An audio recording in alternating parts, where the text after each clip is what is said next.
सभी प्रकाश के परावर्तन के जितने क्वेश्चन हैं वो सभी क्वेश्चन को आज हम कवर करेंगे। और इस पाठ में जो 2025 के बोर्ड एग्जाम में क्वेश्चन जो पूछे जाएंगे सब प्रश्न वही होंगे। फिजिक्स में जितने पाठ है सभी पाठ के हम अलग अलग वीडियो बना देंगे।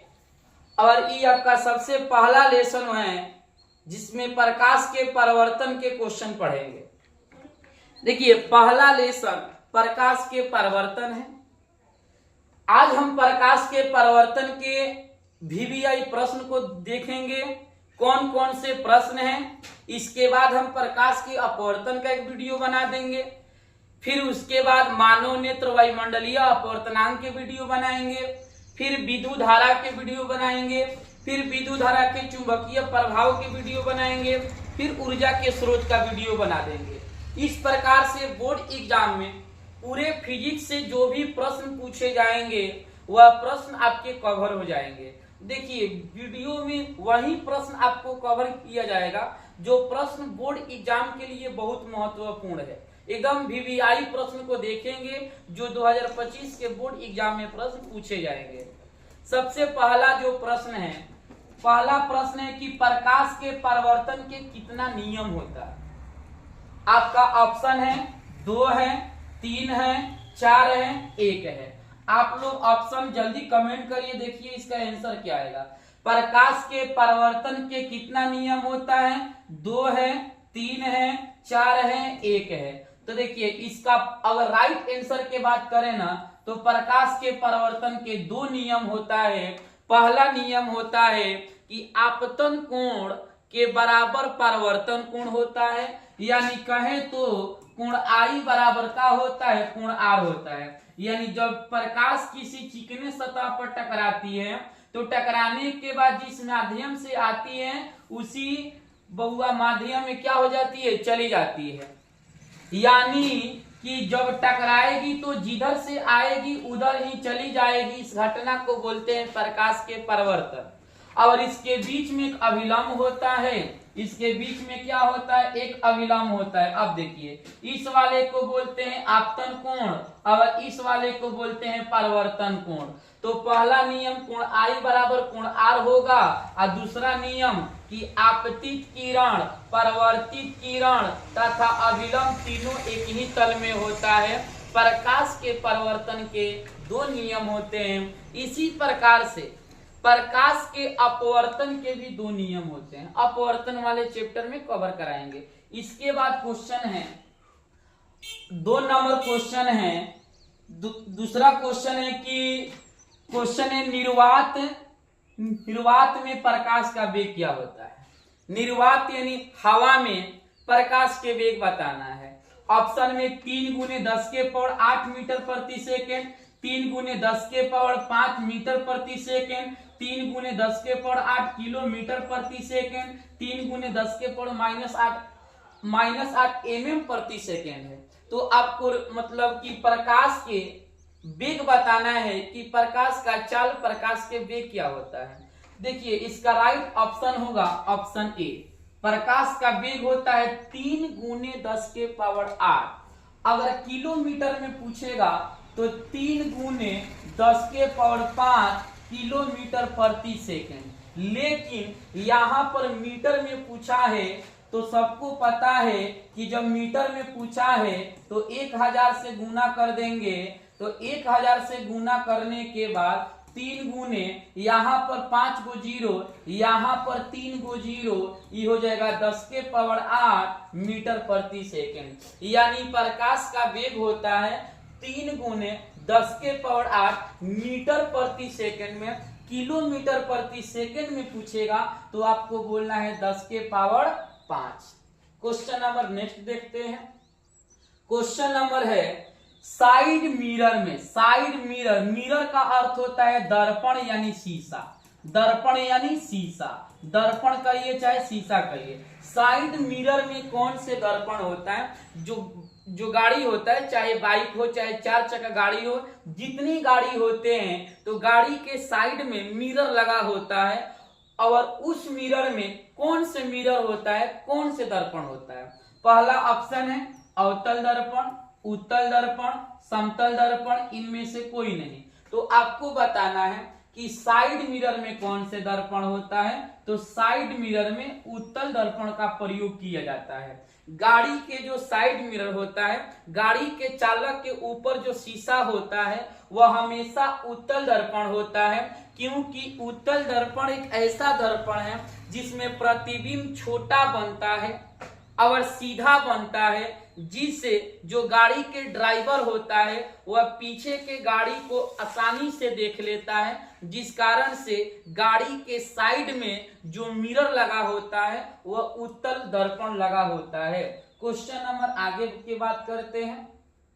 क्वेश्चन नंबर देखिए 4 होना चाहिए है ना, यहाँ पर मतलब 3 हो गया है। अवतल दर्पण की फोकस दूरी क्या होती है। अवतल दर्पण की फोकस दूरी क्या होती है। अब देखिए आप पढ़े होंगे कि ये वाला गोलीय दर्पण है और इस गोलीय दर्पण को जब हम इसको आधा आधा करेंगे तो एक बनेगा अवतल, एक बनेगा उत्तल। तो इस वाले दर्पण का नाम है अवतल, इस वाले दर्पण का नाम है अवतल और इस वाले का नाम है उत्तल, क्योंकि इसका परावर्तक सतह उठा है और धंसा हुआ भाग कलई है। अवतल का परावर्तक सतह धंसा है, उठा हुआ भाग कलई है। क्वेश्चन है कि अवतल दर्पण की फोकस दूरी क्या होती है। तो देखिए अवतल दर्पण की अगर फोकस दूरी की बात करेंगे तो अवतल दर्पण ही हो गया और अवतल दर्पण में ये हो गया ध्रुव। अगर इधर की बात करेंगे तो ये हो गया फोकस और ये हो गया वक्रता केंद्र। देखिए फोकस और ध्रुव के बीच के दूरी फोकस दूरी कहलाती है, वक्रता केंद्र और ध्रुव के बीच के दूरी वक्रता त्रिज्या कहलाती है। तो पूछा है कि फोकस दूरी क्या होती है। अगर हम इसका ग्राफ की बात करें, तो देखिए जब हम ग्राफ हम लोग खींचते हैं ना, तो इसको अगर मूल बिंदु मानेंगे तो मूल बिंदु से इधर की ओर क्या होती है, ऋणात्मक। यानी अवतल दर्पण की फोकस दूरी या वक्रता त्रिज्या पूछे तो दोनों के दोनों का होता है ऋणात्मक। B option is the right answer. यानी अवतल दर्पण की फोकस दूरी, अवतल दर्पण की वक्रता त्रिज्या दोनों के दोनों ऋणात्मक होती है। क्वेश्चन नंबर आगे की बात करते हैं। क्वेश्चन नंबर आगे है अवतल दर्पण में बना प्रतिबिंब होता है। यानी बताना है कि अवतल दर्पण में जब इस प्रकार के दर्पण में प्रतिबिंब बनेगा, ये अवतल दर्पण है, इस प्रकार के दर्पण में जब प्रतिबिंब बनेगा तो प्रतिबिंब कैसा होगा। ऑप्शन होगा सीधा। देखिए आवर्धित का अर्थ होता है बड़ा, इसके बाद है उल्टा आवर्धित, सीधा हरासित, इनमें से कोई नहीं। तो अवतल दर्पण में अगर जब भी प्रतिबिंब बनता है ना, तो अवतल दर्पण में जब भी प्रतिबिंब बनता है उल्टा बनता है, आवर्धित बनता है, उल्टा बनता है, आवर्धित बनता है। और उत्तल दर्पण में प्रतिबिंब बनता है तो सीधा बनता है। कैसा बनता है, सीधा बनता है। क्वेश्चन नंबर नेक्स्ट क्वेश्चन है कि समतल दर्पण की फोकस दूरी क्या होती है। देखिए समतल दर्पण जिसकी परावर्तक सतह एक समान हो और प्रतिबिंब समान साइज का बने, ये आपका एक समतल दर्पण हो गया। अगर यहाँ पर आप जो भी वस्तु रखेंगे ना, प्रतिबिंब सेम उसी बराबर बनेगा। जितना बड़ा वस्तु होगा उतना बड़ा प्रतिबिंब बनेगा। वस्तु जितना आगे होगी इमेज उतना पीछे बनेगा। कहने का मतलब कि वस्तु की दूरी प्रतिबिंब की दूरी बराबर होती है। तो समतल दर्पण की फोकस दूरी बोला है, फोकस दूरी को छोटा f, वक्रता त्रिज्या को r। अगर ये दोनों पूछ दे समतल दर्पण में, तो समतल दर्पण की फोकस दूरी पूछेगा तो इसका राइट आंसर क्या होगा, अनंत। समतल दर्पण की फोकस दूरी पूछेगा तो इसका राइट आंसर क्या होगा, अनंत होगा। चलिए नेक्स्ट क्वेश्चन की बात करते हैं। दाढ़ी बनाने में कौन से दर्पण उपयुक्त है। ऑप्शन अवतल है, उत्तल है, समतल है, इनमें से कोई नहीं। जितने पुरुष होते हैं जब सैलून में जाते हैं तो सैलून में बड़ा बड़ा शीशा लगा होता है, दाढ़ी बनाया जाता है, हजामत बनाया जाता है। तो दाढ़ी बनाने में, हजामत बनाने में कौन से दर्पण लगा होता है? तो इसका राइट आंसर होगा कि दाढ़ी बनाने में अवतल दर्पण का प्रयोग होता है, क्योंकि अवतल दर्पण एक ऐसा दर्पण है जिसमें प्रतिबिंब उल्टा बनता है और वस्तु से बड़ा बनता है, जिस कारण से दाढ़ी बनाने वाला जो दर्पण होता है, हजामत बनाने वाले जो दर्पण होता है, केस काटने वाला जो दर्पण होता है, इन सभी दर्पणों में अवतल दर्पण का प्रयोग किया जाता है। इतना समझ में आ गया? चलिए आगे चलते हैं। आगे के क्वेश्चन देखते हैं। समतल दर्पण की वक्रता त्रिज्या क्या होगी? देखिए पहले ही बोले थे ना, एक बार फोकस दूरी आया था फिर आ गया। अगर समतल दर्पण जिसकी परावर्तक सतह एक समान हो और प्रतिबिंब समान साइज का बने, समतल दर्पण अगर इसमें पूछ दे फोकस दूरी चाहे पूछ दे वक्रता त्रिज्या, फोकस दूरी या वक्रता त्रिज्या, तो इस दोनों का आंसर होता है अनंत। फोकस दूरी भी अनंत होती है, वक्रता त्रिज्या भी अनंत होती है। क्वेश्चन नंबर नेक्स्ट देखते हैं। क्वेश्चन है, प्रकाश की किरण गमन करती है। प्रकाश की किरण गमन करती है।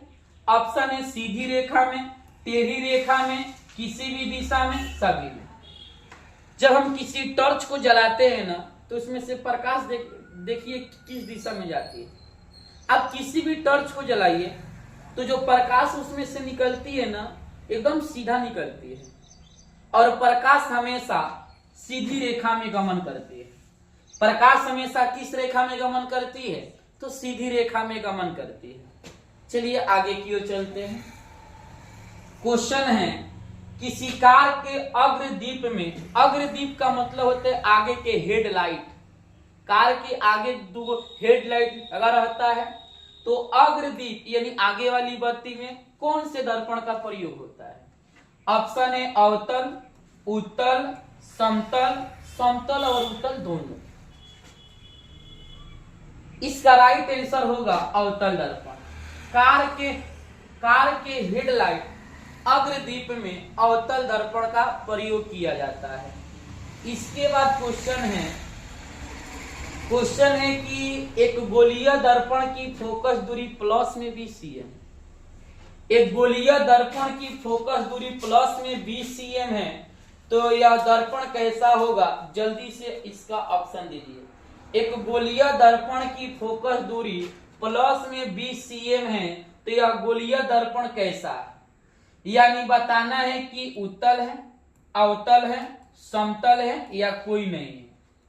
देखिए एक बात याद रखिएगा, अवतल दर्पण की बात करें, चाहे अवतल लेंस की बात करें, अवतल दर्पण की बात करें या अवतल लेंस की बात करें, उत्तल दर्पण की बात करें चाहे उत्तल लेंस की बात करें, उत्तल लेंस की बात करें, देखिए बबुआ, अगर अवतल दर्पण पूछे, अवतल लेंस पूछे, तो दोनों के दोनों माइनस में होता है, यानी कहने का अर्थ है कि यह ऋणात्मक होता है। कैसा होता है?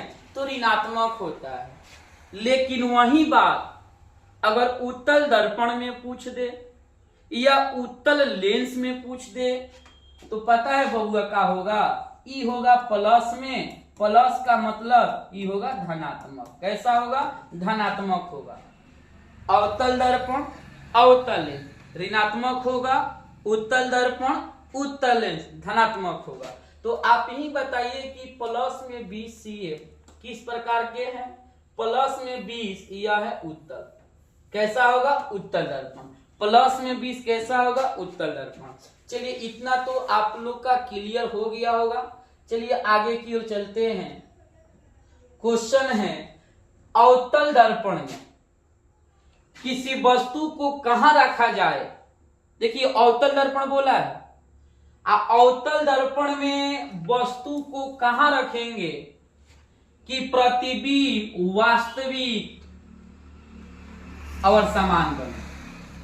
वास्तविक यानी उल्टा बने और समान बने। चलिए आपको हम एक बहुत आसान तरीका बताते हैं, थोड़ा सा बोर्ड पर ध्यान दीजिए। ई आपका एक अवतल दर्पण है, ई आपका एक अवतल दर्पण है। ध्यान से पहले समझिएगा, आज पूरा कंसेप्ट एकदम मतलब दूर कर देते हैं, मरते दम तक याद रहेगा, इतना बात याद रखिएगा। देखिए ई आपका एक अवतल दर्पण है और ई इसका प्रधान अक्ष है। ई हो गया ध्रुव, ई हो गया फोकस, ई हो गया वक्रता केंद्र, ई हो गया अनंत। अब सुनिएगा थोड़ा सा, जब वस्तु अनंत पर हो, जब वस्तु कहां हो, अनंत पर, तो इसका प्रतिबिंब बनता है फोकस पर। उल्टा बनेगा छोटा बनेगा, उल्टा बनेगा छोटा बनेगा। जब वस्तु वक्रता केंद्र पर हो तो इसका प्रतिबिंब बनता है वक्रता केंद्र पर। ए उल्टा बनेगा, समान साइज का बनेगा। जब वस्तु फोकस पर हो, जब वस्तु फोकस पर हो तो प्रतिबिंब बनेगा अनंत पर, उल्टा बनेगा बड़ा बनेगा। जब वस्तु अनंत पर हो प्रतिबिंब फोकस पर बनता है, उल्टा बनता है छोटा बनता है। जब वस्तु वक्रता केंद्र पर हो प्रतिबिंब यही वक्रता केंद्र पर ही बनेगा, लेकिन यह उल्टा बनेगा, समान साइज का बनेगा। जब वस्तु फोकस पर हो प्रतिबिंब अनंत पर बनेगा, उल्टा बनेगा बड़ा बनेगा। लेकिन जब वस्तु अनंत और वक्रता केंद्र के बीच में हो तो प्रतिबिंब फोकस और वक्रता केंद्र के बीच में बनता है। जब वस्तु वक्रता केंद्र और फोकस के बीच में हो तो इसका प्रतिबिंब अनंत और वक्रता केंद्र के बीच में बनता है। जब वस्तु फोकस और ध्रुव के बीच में हो तो इसका प्रतिबिंब दर्पण के पीछे बनता है। तो आप यही बताइए कि अवतल दर्पण में हम वस्तु को कहां रखेंगे कि प्रतिबिंब वास्तविक उल्टा समान बनेगा? तो इसका राइट आंसर होगा वक्रता केंद्र पर। जब वस्तु को वक्रता केंद्र पर रखेंगे, जब वस्तु को वक्रता केंद्र पर रखेंगे तो हमारा प्रतिबिंब समान साइज का बनेगा, समान साइज का उल्टा बनेगा। वस्तु ऊपर है, प्रतिबिंब कहां बन गया है? नीचे बन गया है। इतना में किसी को दिक्कत? चलिए आगे चलते हैं।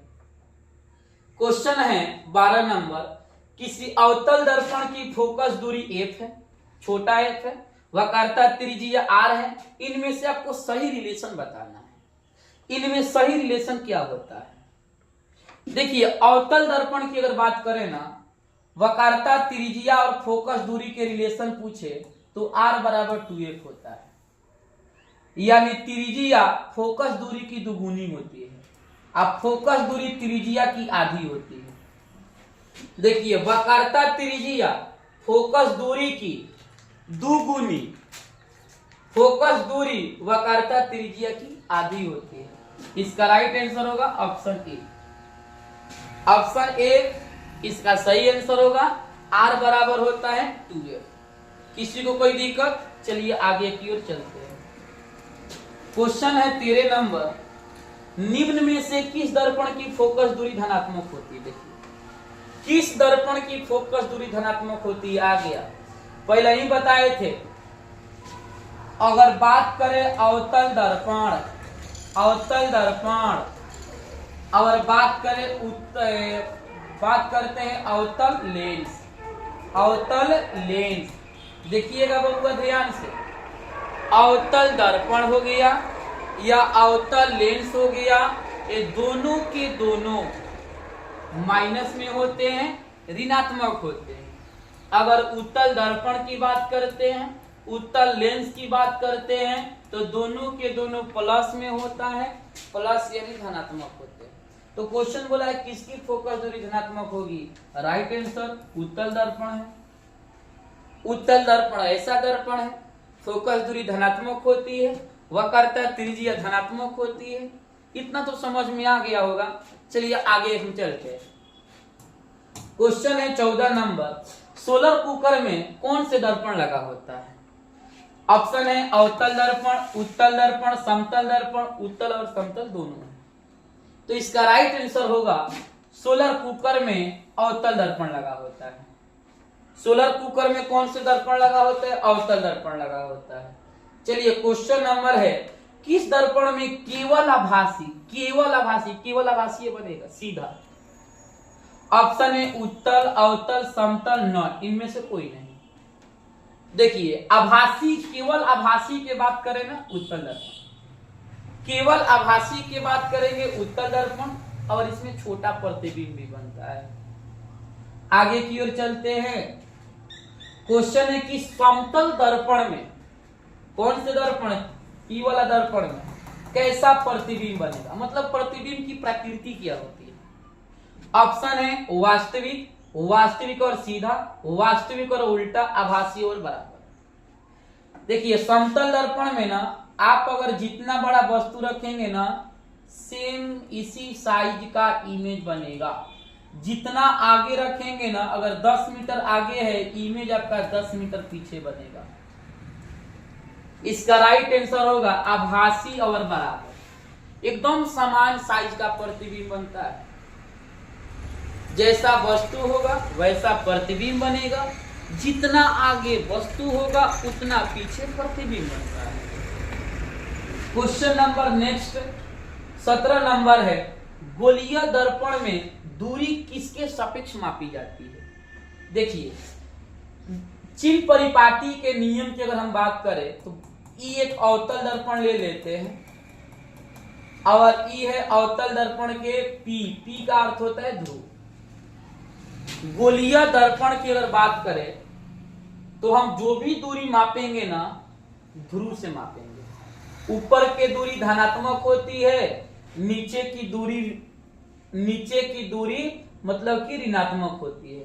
ऊपर के बात करें धनात्मक, नीचे की दूरी ऋणात्मक होती है, इधर की दूरी धनात्मक होती है, इधर की दूरी ऋणात्मक होती है। तो इसका राइट आंसर होगा ध्रुव से मापेंगे। कहां से मापेंगे? ध्रुव से मापेंगे। चलिए क्वेश्चन नंबर नेक्स्ट है, सर्च लाइट का परावर्तक सतह कैसा होता है? ऑप्शन उत्तल है, अवतल है, समतल है, उत्तल और समतल।